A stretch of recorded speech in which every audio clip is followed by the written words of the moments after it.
저희를 통해서 원하는 삶을 찾길 바랍니다. 직업의 모든 것. 공구 만지시고 현장에서 이렇게 하시는 일이잖아요. 네, 맞습니다. 처음에 하시는데 어려운 점 없으셨어요? 처음에 할 때는 일단은 제가 자전거를 아예 잘 모르고 있었던 입장이어서요. 자전거를 좀 이해하는 데 시간이 걸리는 게 첫 번째였고요. 두 번째는 이제 공구를 익히는 거는 이제 다 괜찮은데 공구 이외에 좀 힘이 들어가는 부분들이 있거든요. 힘을 써야 될 때 이제 제가 그 힘이 조금 부족하다고 느껴져서 그럴 때 조금 힘을 길러야겠다 생각을 하죠. 전에 아이돌이셨다고. 네네네. 어떤 그룹에 있으셨고 얼마나 활동하셨는지. 한 20년도 좀 더 됐고요. 제가 고등학생 때였고 오트포라는 그룹이었고요. 힙합 여전사를 하겠다라고 해서 좀 야심차게 활동을 했었는데 생각보다 잘 안 됐어요. 랩하셨던 거예요? 아닙니다. 제가 리드 보컬이었습니다. 그리고 힙합만 하다가 잘 안 돼서 컨셉도 좀 중간에 바뀌었죠. 얼마나 활동하셨는데요? 한 3년 정도 활동을 했고요. 1집하고 2집 활동을 하다가 지쳤던 것 같아요. 근데 되게 좋은 기획사 사장님을 만나서 이렇게 계속 활동을 하는 거는 의미가 없을 것 같다. 우리가 이렇게 지쳐있는 상황에서 활동을 한다고 더 좋은 결과가 있지 않을 것 같아요. 저희 이제 다시 돌아가고 싶습니다. 원래 생활로 했더니 흔쾌히 보내주셨어요. 계약 기간이 많이 남아있는데도. 그럼 그 지쳤다는 건 노력한 만큼의 노력 대비해서 그 보상이 안 이루어졌다는 걸까요? 네, 맞습니다. 일단은 가장 좀 힘들었던 게 외적인 부분이 이제 평가를 많이 받잖아요. 그렇죠. 네, 그거를 이제 대중의 시선에 맞춰서 그 부분을 갖고 나가는 것도 굉장히 큰 스트레스였고, 그다음에 두 번째는 실력으로 그거를 극복을 할 수 있을 만큼의 제 실력이 스스로 안 됐다고 평가를 했어요. 나의 미래를 결정할 때 앞으로 방송 일을 계속 할 것인가 아니면 또 다른 거를 찾아볼 것인가를 생각을 했을 때 다른 세상을 또 해보고 싶다 생각을 해서 그만두게 됐습니다. 되게 간절하잖아요. 네네, 그렇죠. 그래서 뭔가 이렇게 쉽게 못 놓잖아요, 사실은. 네, 그럴 수 있습니다. 어떻게 그런 결단을 하게 되셨는지. 사실 이 가수를 하겠다고 제가 부모님을 설득하는 것도 되게 짧은 기간이었거든요. 제 성격이 좀 그런 면이 있는데 하고 싶은 일이 있으면 일단 도전을 잘 해요, 제가. 그렇게 해서 했는데 그때가 가장 고민이 됐던 게 이제 그 가수로서의 성과가 보이지 않는 순간에 이제 내가 이거를 노력한다고 대중의 사랑을 받을 수 있을까? 인풋 대비 아웃풋이 명확하지 않잖아요. 공부는 내가 열심히 하면 어쨌든 내 스스로의 성적이 올라가고 자기 개발이 되는 건데 이제 대중의 사랑을 받아야 되는 이제 연예인이라는 직업은 그걸로 충분하지 않은 것 같더라고요. 대중의 사랑을 받기 위해서 어떤 노력들을 하셨는지, 얼마나 노력을 하셨는지. 일단은 기본적으로 실력이 밑바탕이 돼야 되기 때문에 고등학생 때는 정말 학교 끝나면 바로 연습실로 가서 새벽 3, 4시까지 연습을 해요. 춤과 노래와 이제 각종 그런 것들을 연습을 하고 정말 2, 3시간밖에 못 자고 다시 등교를 하고 이제 이 과정이 이제 연습생 기간 동안 있었고요. 그때는 이제 정말 너무 연습을 많이 하면은 안무실에서 이제 올라갈 때 계단을 이렇게 네 발로 기어 올라갈 정도로. 그때 당시 인천 사실 때예요? 네, 맞습니다. 그럼 연습실은 서울이었던 거예요? 서울 합정동이어서요. 네, 힘들었어요.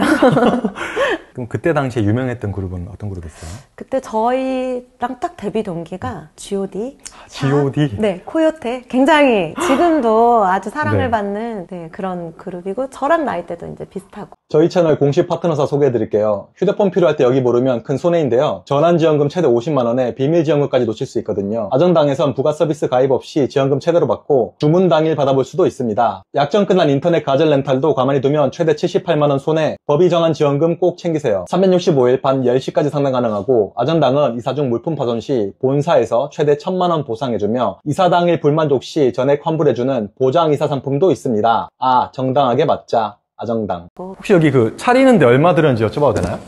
인테리어랑 자전거랑 다 해서 1억 안 들었습니다. 그럼 그 1억은 남편분께서 이렇게? 아닙니다. 제가 주식해서 주식으로요? 네, 주식으로 좀 한 돈과 이제 어머니께 조금 도움도 받고. 그럼 주식은 어떤 주식 하셨나요? 그때 국내 주식 했고요. 제가 코로나 때라서 괜찮게. 삼성? 네, 맞습니다. 삼성전자 주식 하셨다고요? 네. 몇 층에 들어가셨나요? 기억이 안 나는데 어쨌든 수익은 한 2배 이상 해서. 물린 분들 많잖아요. 네, 그쵸. 나올 때 어떻게 나오게 되신 거예요? 돈이 없어서 가게를 차리고 싶은데 이제 제가 가지고 있는 게 이제 주식이었기 때문에 그때 이제 제가 딱 팔고 나왔는데 그리고 한두 달 뒤에 바로 네. 그럼 되게 근데 장사 잘 되네요. 손님 계속 들어오시네요. 요새가 시즌이어가지고요. 네. 네, 바쁩니다. 근데 그 시계가 엄청 크네요. 아, 네, 이거는 스포츠워치입니다. 제가 운동도 하기 때문에 네. 무슨 운동하세요? 러닝하고 자전거 타고 있죠. 그때 이제 연예계 생활 그만두시고 네. 두시고는 어떤 일 하셨던 거예요? 대학을 가려고 그때 삼수 준비를 했고요. 그냥 평범하게 대학 생활을 하다가 회사를 다니게 됐죠. 그때 첫 직장이 이제 CJ 홈쇼핑이었고요. 거기서 마케팅 쪽 담당을 했었고, 이제 뭐 프로모션 기획이나 신규 사업 기획 같은 것들, 네, 그렇게 했었어요. 아, 제가 좀 궁금한 게 이제 네. 연예계 생활을 하셨다는 건 그 정도로 이제 끼가 넘치셨던 분이라는 거잖아요. 이제 전업주부 생활 10년 하셨다고 하셨는데 네. 전혀 다른 그 느낌이잖아요. 완전 다르죠. 계속 이제 집에만 있으시고 네. 그때 조금 이렇게 우울하시다거나 뭐 회의감이 든다거나 있죠. 왜냐면 네. 일단은 아이가 굉장히 어렸기 때문에 나로 주체로 살다가 사는 삶을 살다가 서포터가 메인이 되는 삶을 제가 한 10년을 산 거잖아요. 그래서 처음에는 이제 그 일도 너무 소중하고 가치가 있어서 좋았는데 한 10년쯤 되다 보니까 저도 모르게 육아 우울증이 있었던 것 같아요. 이렇게 살면은 안 되겠다 싶어서 서울 목동에 살다가 영종도로 이사 온 이유도 편안한 환경에서 아이들이 좀 공부 외에도 다양한 것들을 경험하면서 살았으면 좋겠다 싶어서 주택을 지어서 왔고, 근데 그렇게 와서 이제 저도 그때 목공 취미를 처음 가지게 된 거거든요. 네. 목공을 하고, 그리고 주택이다 보니 차고라는 공간이 있었고, 그 공간에서 또 이런 뜻하지 않은 네, 이런 분야를 제가 이제 도전을 할 수 있었던 거고, 생각을 해보니까 아파트, 서울 이런 이제 정형화된 곳에 살지 않고 다른 주거 환경을 선택하고 다른 삶을 선택을 했던 것들이 저희 가족한테 되게 많이 변화가 있었던 게 아닌가 생각이 드네요. 혹시 남편분은 뭐 하시는지 여쭤봐도 되나요? 저희 남편은 네, 대한항공 조종사입니다. 아, 파일럿이에요? 네네. 어떻게 만나셨나요? 학교에서 만났고요. 대학교에서? 네, 학교에서 저는 다른 사람과 시시였고요. 남자친구가 있는지 모르고 네. 저한테 이제 관심이 있다 표현을 한 거죠. 네. 나는 남자친구가 있다. 그리고 네. 이제 인연이 끊기는 것처럼 됐는데 네. 나중에 남자친구랑 헤어진 뒤에 네. 그때는 이제 제가 좀 편안한 상태가 되었을 때 네. 이제 한 달 뒤면 미국 가는데 네. 대화를 제대로 한번 못 해본 게 되게 아쉬운 것 같아서 싸이월드 시절이었거든요. 네. 싸이월드 쪽지를 보냈더라고요. 내가 지금 남자친구도 없고 그래 이 사람이 이제 간다니까 얘기는 한번 편안하게 나눠보자 해서 얘기를 하게 됐는데 그게 이제 이렇게 결혼까지 됐네요.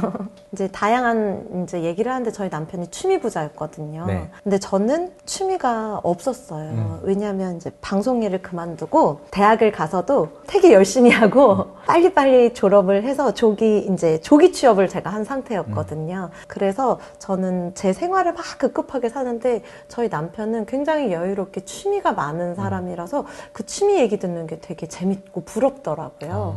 그래서 거기서 좀 매력을 느꼈던 것 같아요. 어떤 취미가 있으신가요? 그때 남편이 자전거가 결혼을 하니까 돈이 많이 드는 취미라. 근데 파일럿이면 또 이렇게 네. 출장 많이 가시잖아요. 네, 맞습니다. 출장 가실 때마다 내가 이제 아이들을 책임지고 그 가사 일을 다 이제 전담을 하셨던 거예요. 그쵸. 네. 한 가지만 더 여쭤볼게요. 네. 남편분께서 프로포즈를 하셨나요? 그쵸. 어떻게 하셨나요? 저희가 호텔경영학과를 나왔잖아요. 그러니까 좋은 호텔에 레스토랑 예약을 해서 네. 저한테 프로포즈를 했었습니다. 자전거 타고 이렇게 오셔가지고. 아니요, 타고. 그건 아니고. 그럼 그분의 어떤 걸 보면서 결혼해야겠다 확신 드셨는지. 저는 자기를 사랑하는 사람이 좋거든요. 자기 일을 사랑하고 그리고 자기 인생을 좀 즐길 줄 아는 사람이 좋은데 그런 모습이 좋았던 것 같아요. 그래서 나는 되게 쫓기듯이 사는데 이 사람은 꿈도 키워나가면서 여유를 놓치지 않고 자기가 좋아하는 분야도 열심히 하는구나 라는 게 되게 매력이 있었던 부분인 것 같아요. 그럼 자기를 사랑하는지는 어떻게 알 수 있어요? 일단은 다른 사람한테 휘둘리지 않는 거죠. 네. 저도 이제 그런 편이라고 생각을 했는데 방송 일을 할 때 가장 힘들었던 것 중에 하나가 대중의 시선과 목소리에 굉장히 많이 흔들리잖아요. 네. 그게 이제 저 스스로를 되게 갉아먹는 일 중에 하나더라고요. 그래서 거기서 제 중심을 잡고 사는 게 가장 힘들었기 때문에 제가 그만뒀던 있었던 거였는데 누가 채찍질하지 않았는데 전 되게 막 이렇게 스스로를 채찍질하면서 막 이렇게 아둥바둥 살았거든요. 그렇게 안 살아도 된다. 그리고 인생도 길고 되게 일과 공부 외에도 내가 인생을 참 풍요롭게 즐길 수 있는 것들이 많은데 이제 그런 시선들을 남편한테 좀 많이 배운 것 같아요. 가끔씩 그런 얘기 하거든요. 이제 야, 너 20대로 돌아가면 아니면 10대 때 돌아가려면은 저는 절대 안 돌아간다고 해요. 저는 그때 굉장히 열심히 나름대로 최선을 다해 살았고 그때 내가 해왔던 지금 생각하면 부끄러울 실수도 있고 남들한테 상처를 줬던 것도 있고 나도 상처를 받기도 했고 그런 과정 속에서 제가 아, 내가 좀 이렇게 단단해졌구나를 느낀 게 불혹이라는 나이거든요. 네. 네, 그래서 물론 지금도 굉장히 흔들리죠.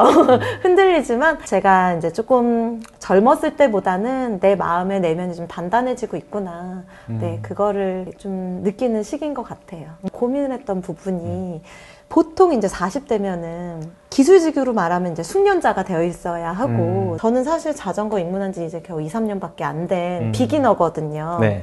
근데 40대인 내가 비기너로 나와서 채널에 조금 이 미숙한 모습을 보이는 것이 어떨까라는 생각이 좀 들더라고요. 근데 반대로 생각을 했을 때 우리 인생 되게 길고 인생의 직업이라는 것이 꼭 한 가지 직업만 있는 게 아니고 여러 가지 환경의 변화 있으면서 직업의 바뀜이 있는데 40대에 제가 이제 이 직업을 시작을 해서 남초가 많은 분야에 해서도 여자들도 이제 이렇게 즐겁게 할 수 있다는 게 이 보시는 분들한테 뭔가 좀 희망이나 아니면 새로운 도전을 하는 데에서 조금 이제 동기부여가 될 수 있겠다 생각을 해서 사실 이 촬영을 하게 된 겁니다. 네.